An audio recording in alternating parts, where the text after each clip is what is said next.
രാവണൻ കടലിൽ ഒളിപ്പിച്ച കൗസല്യയെ ദശരഥൻ വിവാഹം കഴിച്ച കഥ നിങ്ങൾ കേട്ടിട്ടുണ്ടോ?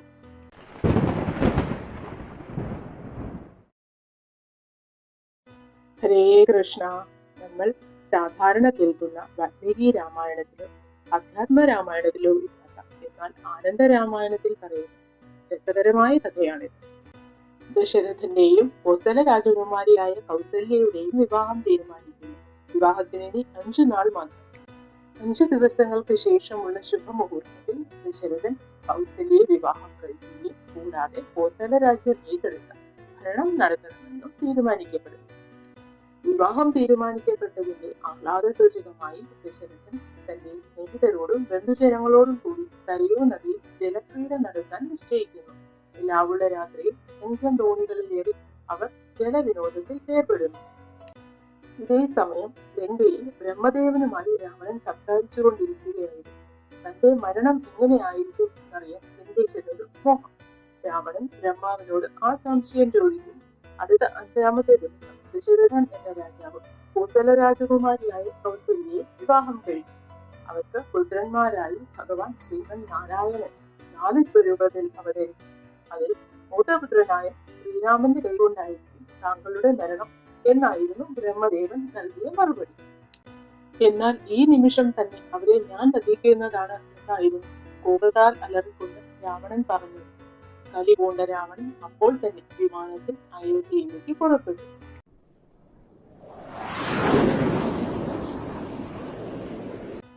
അവർ വിവാഹം കഴിക്കാനും മക്കൾ ജനിക്കാനും ആ മക്കൾ എന്നെ കൊല്ലാനും ഒന്നും വിഷമിക്കില്ല. അതിനു മുമ്പ് അവരെ ഞാൻ വധിക്കുന്നതാണ്. ഇതായിരുന്നു രാവണന്റെ ഭാവം. ആകാശമാർഗെ സഞ്ചരിക്കുമ്പോൾ തന്നെ സരയൂ നദിയിൽ ജലകേളികൾ നടത്തുന്ന ദശരഥനെയും കൂട്ടരെയും രാവണൻ കാണുന്നു. രാവണൻ വിമാനത്തിൽ നിന്ന് ചാടി ഇറങ്ങുകയും അവരുടെ തോണികൾ എല്ലാം നശിപ്പിക്കുകയും ജനങ്ങളെ അപ്പാടെ വധിക്കുകയും ചെയ്തു. എല്ലാവരും വധിക്കപ്പെട്ടു എന്ന് വിശ്വസിച്ച രാവണൻ അവിടെ നിന്നും നേരെ കോസല രാജ്യത്തേക്കാണ് പുറപ്പെട്ടത്.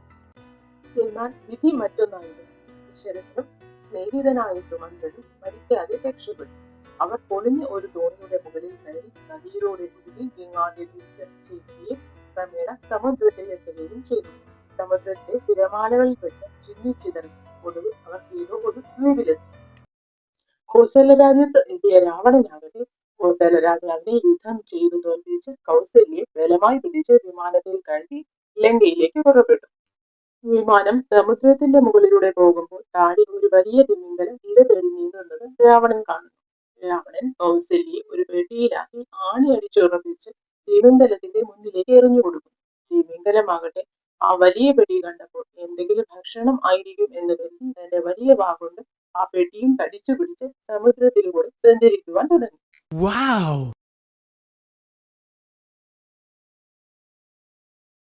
ദശരഥൻ എത്തിച്ചേർന്ന ദ്വീപിൽ വന്നപ്പോൾ തിമിംഗലത്തിന്റെ പിടിയിൽ നിന്നും ആ പെട്ടി നഷ്ടപ്പെടുകയും അത് ആ ദ്വീപിൽ തന്നെ വന്ന് അടിയുകയും ചെയ്തു.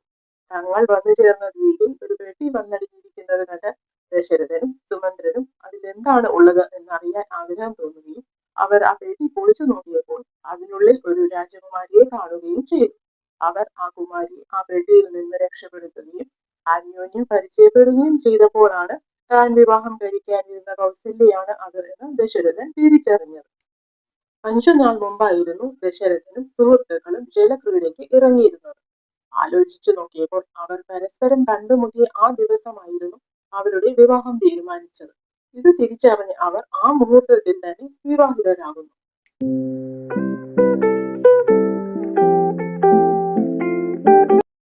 ശത്രുക്കളെ വകവരുത്തി എന്ന അഹങ്കാരത്തോട് ബ്രഹ്മദേവന്റെ വാക്ക് അസത്യമാണ് എന്ന് താൻ തെളിയിച്ചു എന്ന് പറഞ്ഞ് പരിഹസിച്ച് രാവണൻ ബ്രഹ്മദേവന്റെ അടുത്തെത്തുന്നു.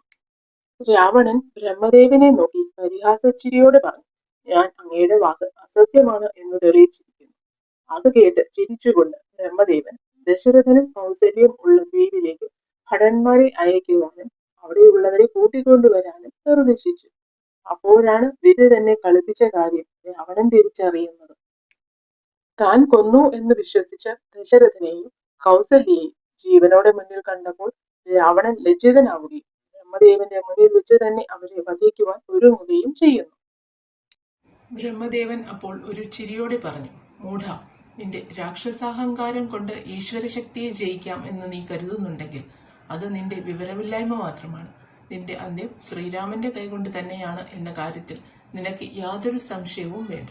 ഈശ്വരശക്തിയെ ജയിക്കാനോ നശിപ്പിക്കുവാനോ നോക്കുകയേ വേണ്ട. അതൊന്നും നിനക്ക് കഴിയുന്നതല്ല. നീ ഇപ്പോൾ തന്നെ കൗസല്യയെ കൊല്ലാൻ ശ്രമിച്ചാൽ ഇപ്പോൾ തന്നെ രാമാവതാരവും ഉണ്ടാവും. ഇല്ലെങ്കിൽ കുറച്ചു കാലം കൂടി നിനക്ക് രാജാവായി ലോകപരാക്രമിയായി ജീവിക്കാം. ബ്രഹ്മദേവന്റെ ഈ വാക്കുകൾ കേട്ട് ഭയന്ന രാവണൻ ബ്രഹ്മദേവനെ അനുസരിക്കാൻ തയ്യാറാവുന്നു. ബ്രഹ്മദേവന്റെ വാക്കുകൾ കേട്ട രാവണൻ നിസ്സഹായനും ഭയചകിതനുമായി ബ്രഹ്മദേവന്റെ നിർദ്ദേശപ്രകാരം കൗസല്യയും ദശരഥനെയും സുമന്ത്രനെയും സുരക്ഷിതരായി വിമാനത്തിൽ കയറ്റി അയോധ്യയിൽ എത്തിക്കുന്നു.